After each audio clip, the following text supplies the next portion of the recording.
Hello YouTube, Carman back with another review. This time I've got a brand new S3 8Y Saloon, and today we're going to be going over the performance and the specs, to how it looks and how it drives, and yeah, just give you my overall opinion on the car.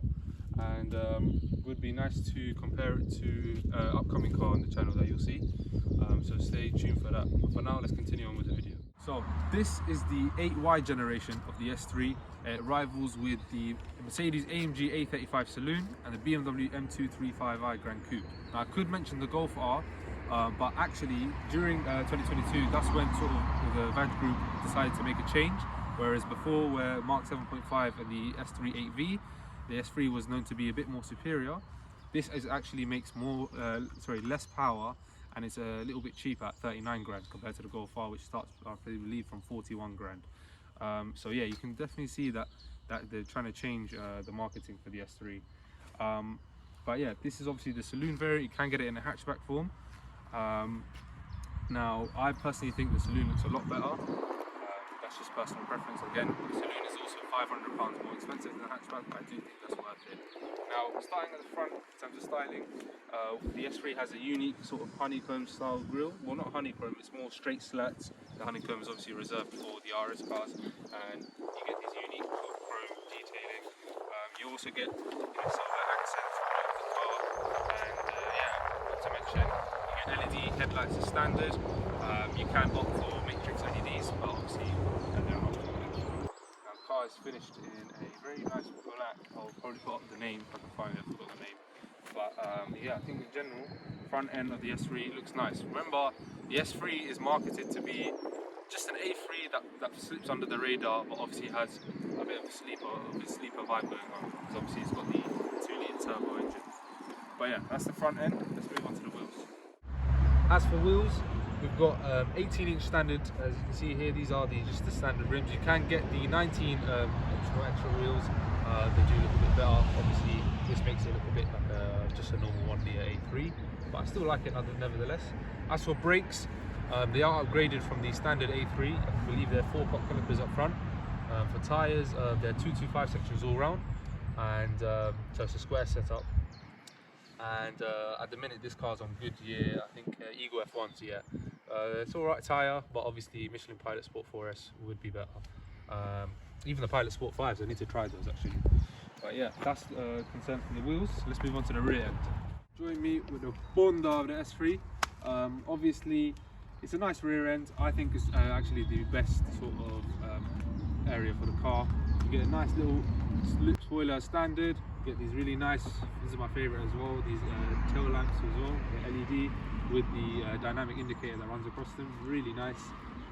Trust Audi, man, to be putting out fake crap. Well, look at these vents. What's coming out of there? Like methane. Oh, what's rubbish? But to be fair, at least they stopped the fakery at just the vents and the diffuser. Because if you look at the exhaust tips, and if I grab my Carman Nav log of truth, just look at this. Look at this, guys. Oh, look at that.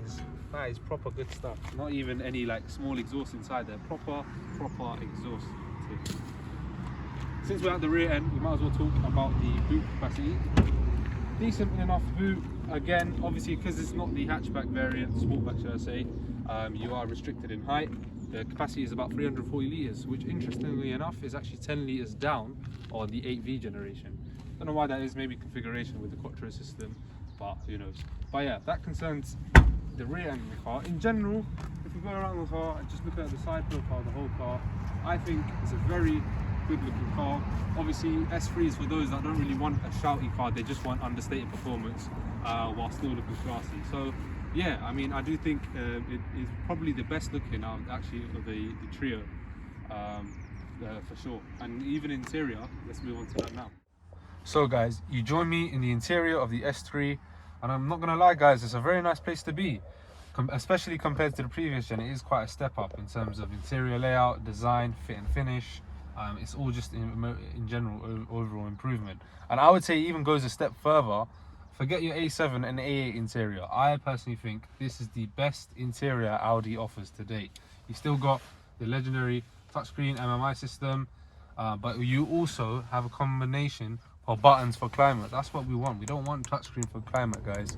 We want actual physical buttons. Nothing wrong with that. It's all about having a perfect balance. Don't get me wrong, the interior still does have its flaws. Example, like this volume, they've got rid of the volume knob. You can just increase the volume like this. I don't know, whilst you're driving, it's a bit of a faff. This gear lever as well. Yes, it looks nice. Again, it's probably nicked out of the Porsches that you see. It's nice, but in terms of operation, it is just nice just to have a nice lever. I would prefer the ones that you actually find in like the S5 and stuff, the square ones. They're a lot better. Obviously, you still got a digital cockpit as well, standard. And also what's standard as well compared to previous gen, which is a massive improvement, are these lovely quilted Napa leather seats compared to what you used to get before as standard crap seats. These hug you in nice and tight, really comfortable seats, amazing. In terms of fit and finish, everything's actually quite solid as well. Really lovely aluminium trim across the dash. And look, one cool thing, these vents, tell me no, they're not nicked straight out of a Lamborghini. Literally, bro, like I can be like, bro, I got S3, yeah, but I actually got Lamborghini Urus in it. Cuss me, bro. But yeah, obviously that is a nice feature. That's what I'm saying. I feel like the A3 actually got the most attention to detail, whereas the other interiors are sort of copy and pasted. Anyway, in terms of storage, it's actually quite small door bins, not that great as well. Even the central armrest as well, underneath there's not that much storage. I would say the only sort of decent thing is the glove box, which is a decent size. As for the infotainment system itself, it is responsive. It's Audi's latest version of MMI. Purely touchscreen based. There's no sort of iDrive control or anything like that, which is a bit of a downside. The virtual cockpit as well is also upgraded. It's still pretty functional, don't get me wrong. You know, you can change, you know, have your own maps, and again, Audi's pretty much have the best sort of speedometer digital dash out there. But compared to previous gen, I think that was just a bit more practical in design. But nonetheless, it's still nice. But yeah, that's pretty much sums up the front. Really nice place to be. So massive thumbs up from me for in terms of the interior of the A3. Let me join you guys in the rear to talk about space. We're in the rear of the S3 now. Yes, again, obviously S3 Saloon, so it is a bit cramped. The hatchback would probably be a bit more practical in terms of headroom, but to be fair, it's still decent.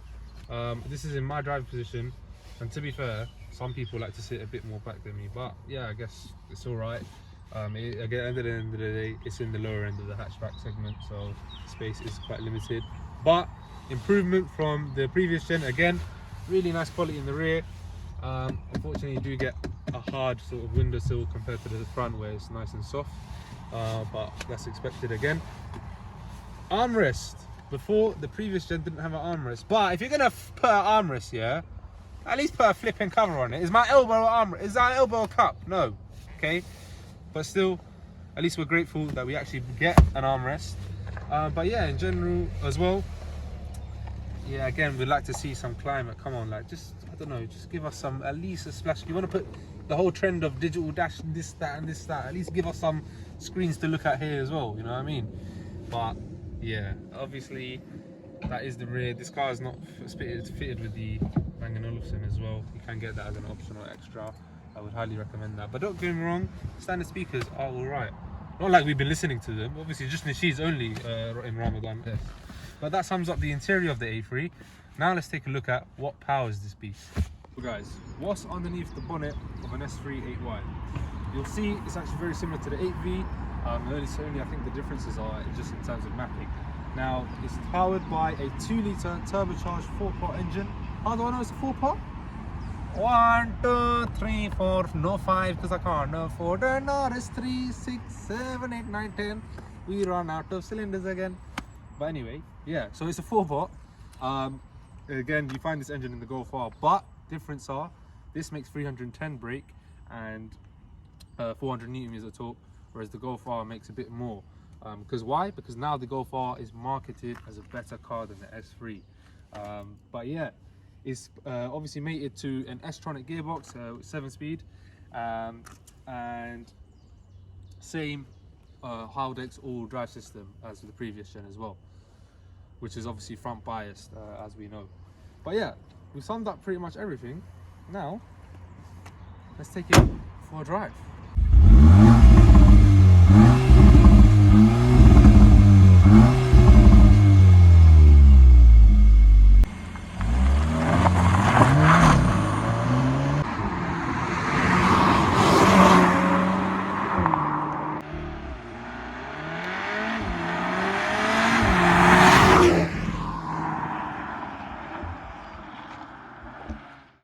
So guys, what is the S3 like to drive? Let's find out. At the minute we've got it in comfort, everything's slackened off, and yeah, we're literally just going to be cruising, gearbox in all out, leave everything, let the car do its thing.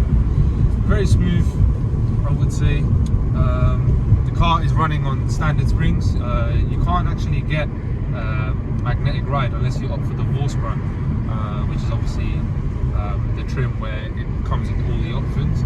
So that is a bit annoying because, not gonna lie, this car could benefit with them.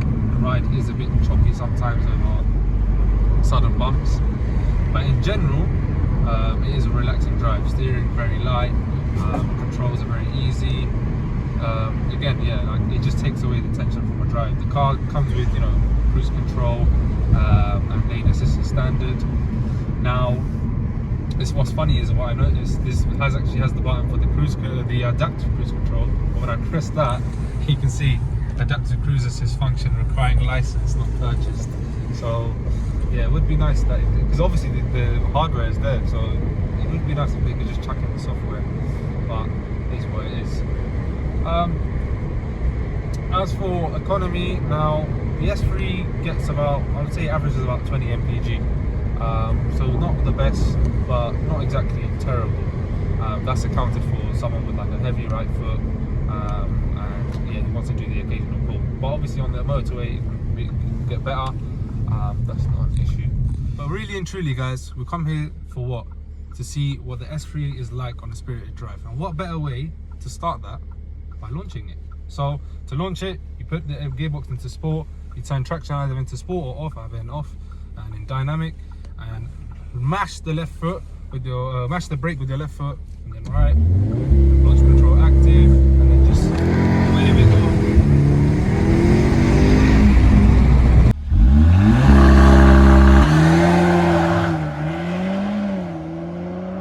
So as you can see, guys, brutal launch. Brakes are good as well. I'd say the highlight of the S3 is the torque and the gearbox. That S-tronic gearbox, it just mashes the gears, you know. Literally, you pick a gear and that's it, no delay. Really good. In terms of as well, the size of the car, really nice and easy to place on the road. And that Haldex all-wheel drive system just looks so.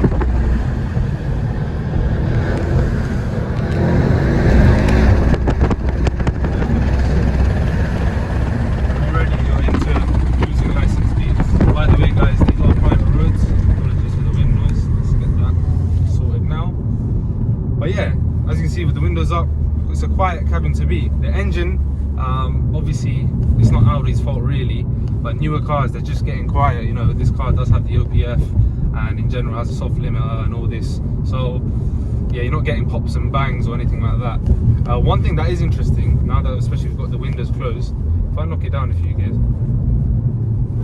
you can tell it's got the 5-cylinder engine noise pumped into the cabin. Really strange. I'm not a fan of that because it just makes the whole drive confusing. Because outside all you hear is a hoover. But yeah, in terms of the chassis, it's really composed. Obviously, the problem is with the suspension is because it is quite choppy. Over very big crests, the car can get a little bit unsettled. But in general, I'd say it's quite neutral feeling. Stays quite flat, and only when you're really pushing on do you find the drawbacks of that Haldex with understeer. In terms of actually trying to get it sideways, now look guys, I'm not no Sid North, but I have tried to get the car sideways. You have to really throw it into a bend with the Scandinavian flick to really unsettle the car, and unfortunately, like I mentioned in earlier videos, Audis, they don't actually let you have the ESC system fully off. It says off, but it still intervenes, especially when they suspect big movements, like you trying to do a whole, you know, lift off overstay example. But yeah, really punchy engine. Honestly, a really good drive. It actually likes to rev out as well, surprisingly. Not much turbo lag, but obviously under 2K, it is a little bit flat. But yeah, guys, really enjoyable drive, I must say. It's just for those who just want to jump in and just go. You You're just ready. All you have to do, put it into dynamic. That's it, and off you go. You don't need to worry about, you know, the road conditions. You don't need to worry about what the weather's like at the minute, which is actually a scary thing. You know, like I always say, Quattro gives you so much confidence to the point where you think you're that guy. You just think you're that guy. You think you're Michael Schumacher and no one can touch you. Until that is, you send it way too fast into a bend and you meet a wall. Then you end up looking like Michael Schumacher after his accident. Yeah, so not a good one. But yeah, obviously, if you were looking for something a bit more playful, you could actually get, you know, the RS3 for obviously extra money. But what that does, that comes with actual drift mode as well in this generation, which is really interesting. So yeah, not to mention as well, the Mark 8 Golf R has that same mode as option as well. So yeah, if you're looking for something a bit more playful, something a bit more to get sideways in, then you probably want to go for the Golf R. But this is just for someone that wants a nice daily, and then when they find a nice empty stretch of road, just plant it. Yeah, really good.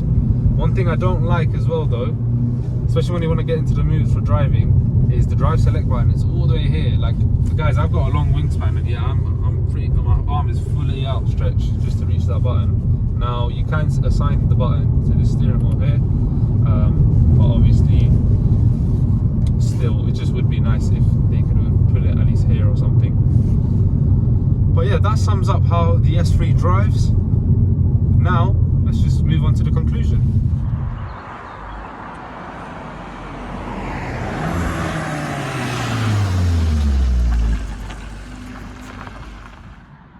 So guys, what's my overall verdict on the new generation of the S3? I say it's a very good car in terms of, for those that want understated power, just a very good daily with just a nice usable amount of power when you want to enjoy it on a nice back road or whatever.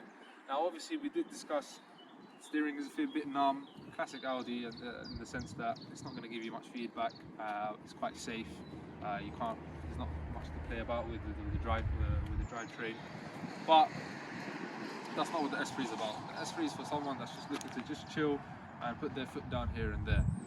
Very good car, but yeah, that overall sums up my verdict on the S3. Please like, share, subscribe. I hope you guys enjoyed today's video. Keep your eyes peeled for the next video, which is actually a very good car to compare against this one. But yeah, for now, I've been Carman, guys. Take care, guys. Peace.